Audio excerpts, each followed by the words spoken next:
Hi, everyone. This is a future Austin post. This is at the beginning of the video. However, what you're about to watch, I've already recorded the post-game fan reaction not wearing the victory chain. You can tell how embarrassed I am from how sweaty I look because I didn't realize until near the end of the video. I did acknowledge it. I'm wearing it at the start of the video. This counts, right? As long as I'm wearing it at some point in the video, it counts. I still owe the community 10 gifted memberships. I hope you enjoy this fan reaction. Obviously, you're all going to come at me in the comments, and I am completely ready for that. It's been a long season. I love all of you. We'll see you soon. Enjoy the video. Well, folks, the regular season comes to an end, and playoff season is about to begin as your Edmonton Oilers come out on top against the San Jose Sharks in the season finale by a score of 3-0. Connor McDavid got his 100th point in the first period, and I really did think that he wasn't going to play another shift after that, but he was like, you know what? No, I'm going to go out there and keep getting a feel for that puck and make everyone on San Jose look like pylons. The amount of times that Connor McDavid tried end-to-end rushes tonight, I like it, obviously. I'm a big fan of that. We love Connor McDavid.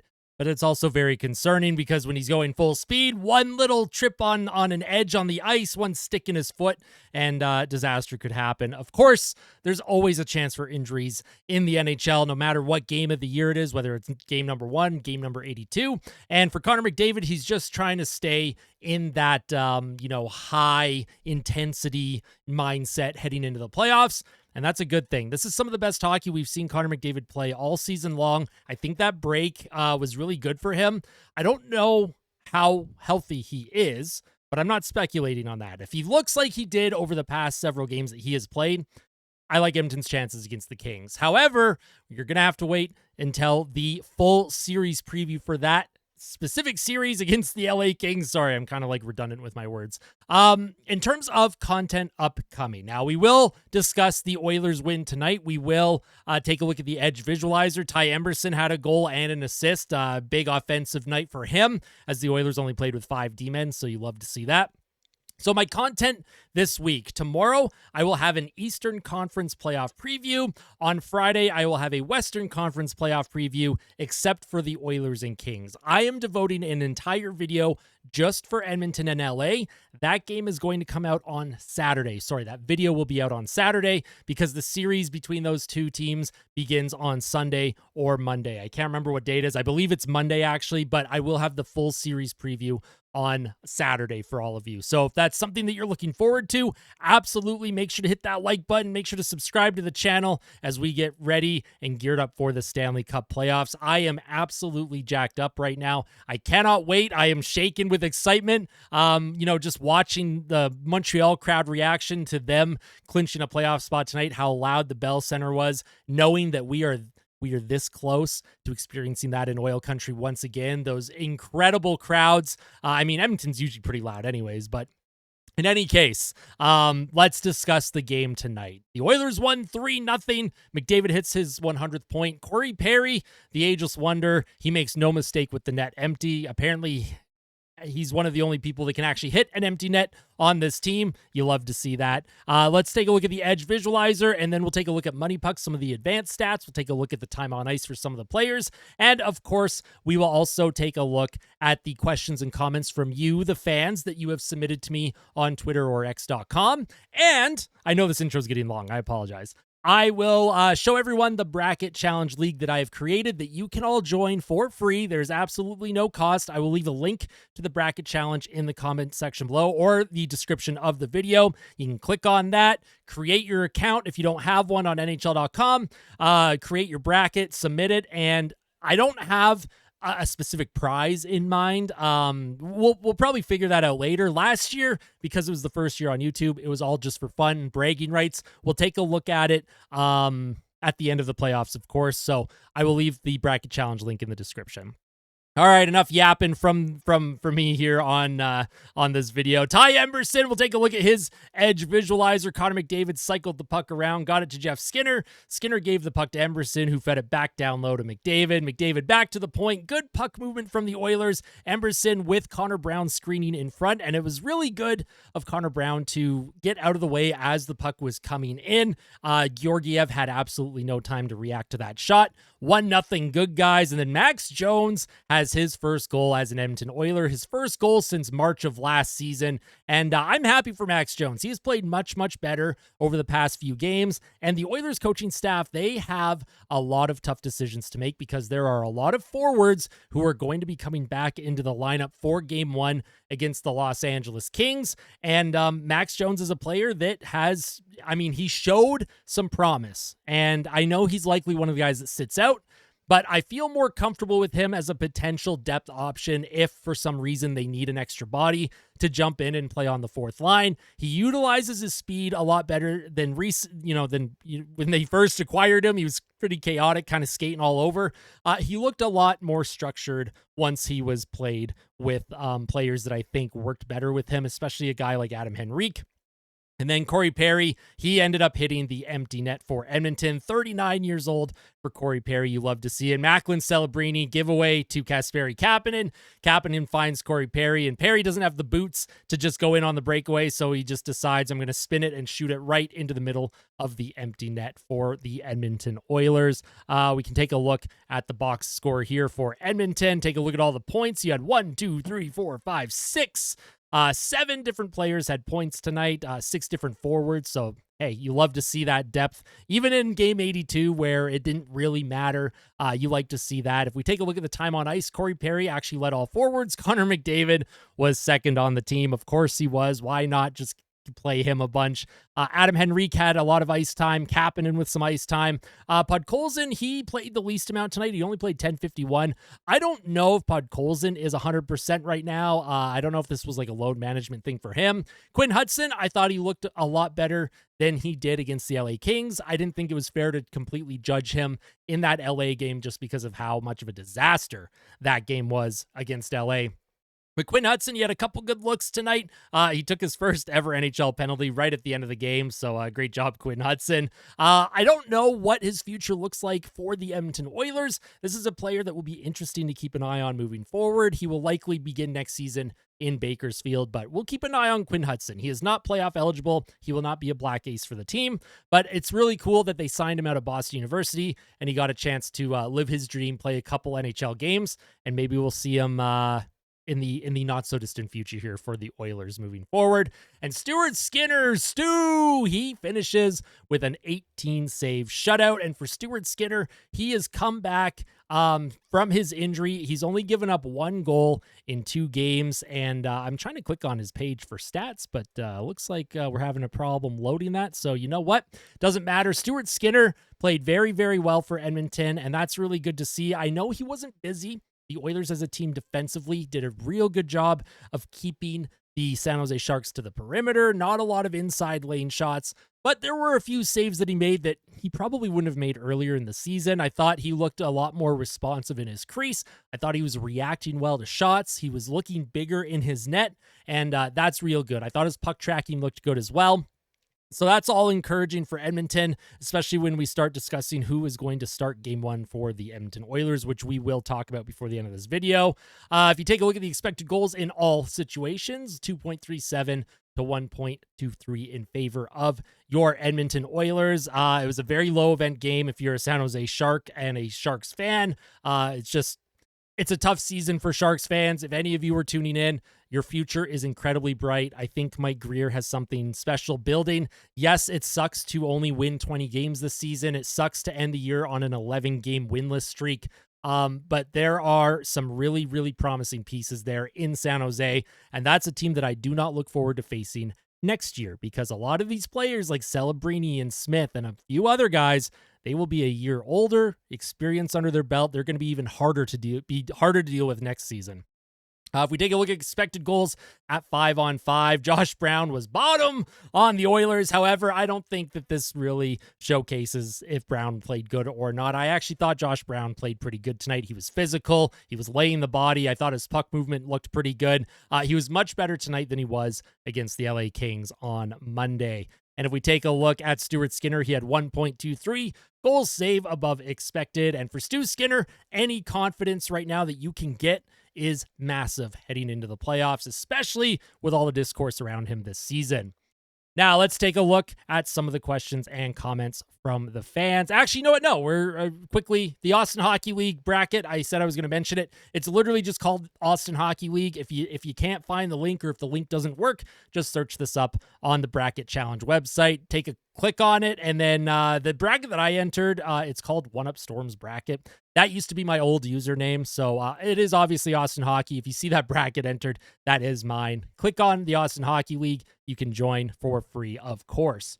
Now, let's take a look at some of the fan questions and comments, and then we will wrap things up with a bit of an outro and a thank you to everyone.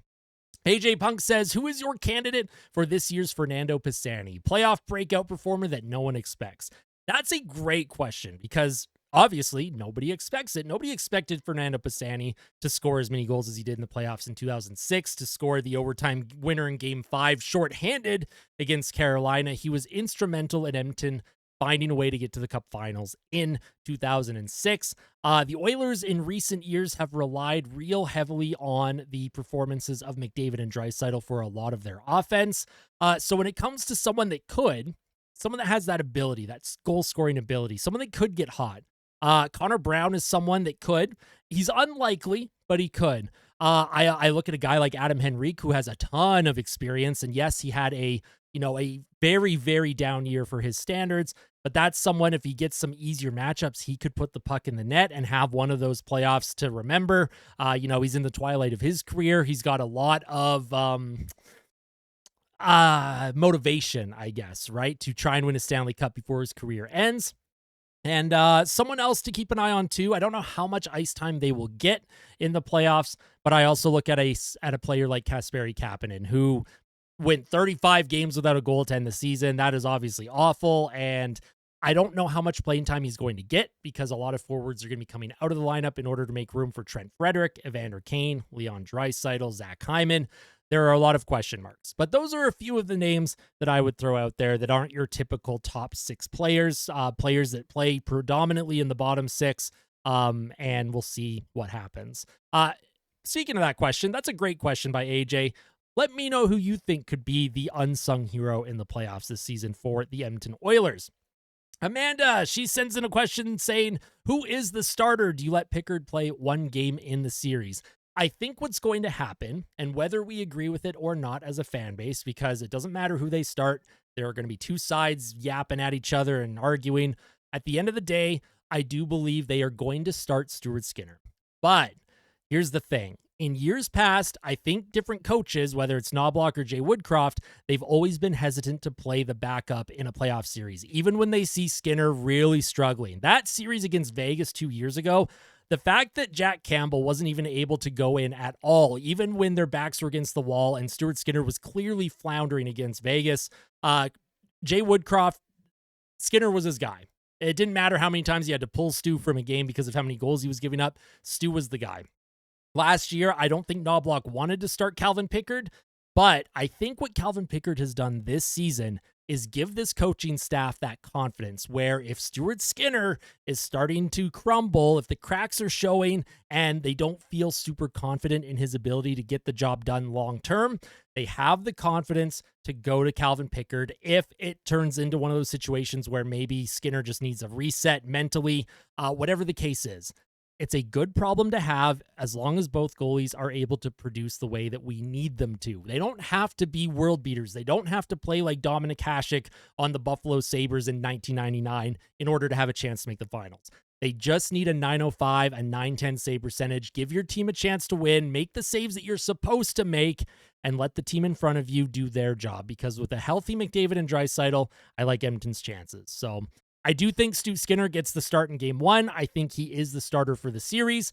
But if he really, really struggles early in the series, they will go to Calvin Pickard. 100% certain about that.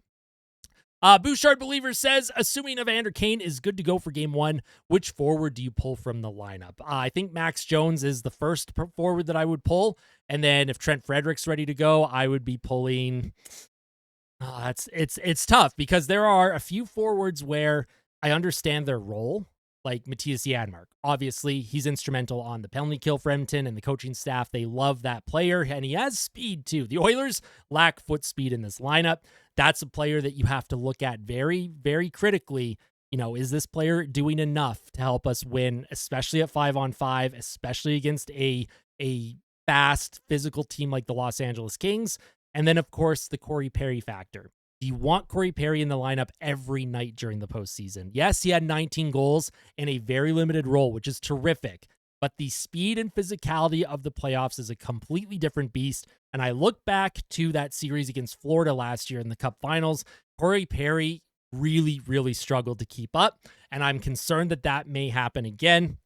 And then you have guys like Kasperi Kapanen who have been healthy scratch this season.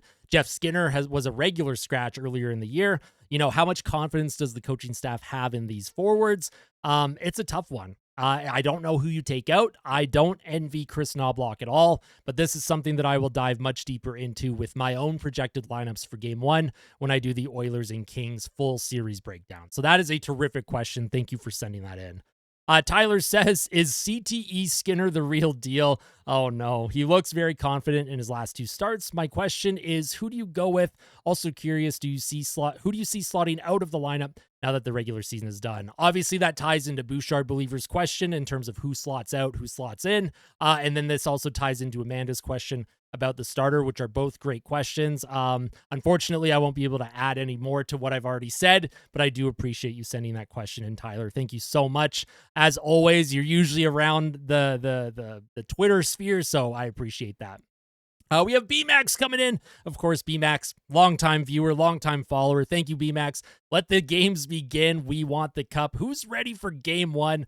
I know I am personally. My guess, Dry, Hyman, Wallman, and Kane will be back in the lineup, and no Frederick or Klingberg for game one. I think that's a pretty accurate guess. I don't think Klingberg will play at all, honestly, unless there is like numerous injuries to Edmonton defenders. I just can't see Klingberg being able to get into this lineup. Wallman should be back. Evander Kane says he's good to go. He still needs to get cleared. No Ekholm until round 2, maybe. I think best case scenario is like round 3 or even the Cup final. It does sound like Ekholm's going to be out for quite a while here. And then your predictions, BMax says Oilers in 6. I absolutely love that. I'm also predicting the Oilers in 6, but like I said, we will have a much bigger breakdown in that video coming out on Saturday. And then Curtis comes in with, do they sign Perry for another year if he wants to come back? I would absolutely sign him to one more year if he really wants to come back, depending what happens this season. I think if the Oilers end up going all the way and winning a Stanley Cup, I think Cory Perry is going to ride that wave into the sunset. A terrific career, potential Hall of Fame career for Cory Perry. And it would be a storybook ending to a career for a guy that everyone in oil country has hated for almost 2 decades. And being able to be on the other end where he has contributed meaningfully in his age 39 season with 19 goals, if he's able to contribute anything at all offensively in the Stanley Cup playoffs, that's a bonus. If he wants to come back, I don't know how you say no. He definitely won't be a regular next season if he does come back, but that is a guy that you want around the locker room. That is someone that can mentor some of the kids that are going to be coming up next season, like a Matthew Savoy, potentially a Quinn Hudson. There are other guys who are on the rise as well. Noah Philp, maybe he's a full-timer next season. So that is someone that I absolutely, whether they're in a player role or a mentorship role, I would 100% bring back. So those are my thoughts on that. Well, look at that. That is it for the regular season. And it's, you know, when I sit here and I reflect on the season, there are obviously games where I threaten to turn into the Joker and I have little freakouts. There are times where I am overly positive, times where I'm overly negative. There are times where I am super high, times where I'm super low. But at the end of the day, I love this team. I love the Edmonton Oilers. I love this fan base that tunes in every single day. And even if you don't tune in every day, even if it's periodic, even if this is your first time here, everyone that has supported this channel over the past 2 years, it's been an absolute joy to do this.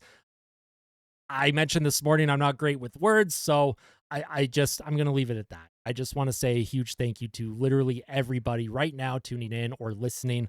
I know I'm not always consistent with some of the content that I usually bring, day after discussions being one of them. Live streams kind of hit the back burner a little bit towards the end of the season, but during the playoffs, I will have live streams for every single game, unless I go to a playoff game, which is not out of the realm of possibility. I may splurge and go to one playoff game. I've never been to one, so if I do end up going to a playoff game, I will make sure that I let you all know. I would love to meet some of you at Rogers Place if you happen to be going as well.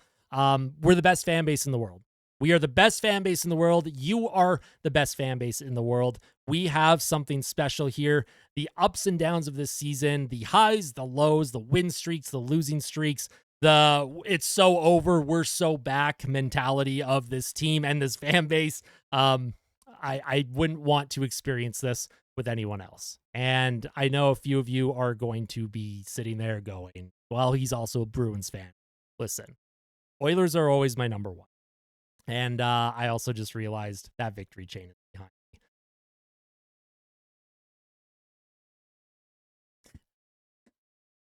me. Does it count that I noticed before the end of the video? Does it count? Does it count? I don't know. It is back there. I'm acknowledging it. So there will likely be an edit with me at the start of this video wearing it. And I already owe the community 10 gifted subs. I'm like turning red. I'm so embarrassed. This is how the season ends, folks. The inconsistency, the forgetfulness, the being human. But at the end of the day, I love every single one of you. Make sure you tell someone that you love them tonight. And as always, fight like a kid, fight like Ben. Let's go Oilers. We'll see you soon.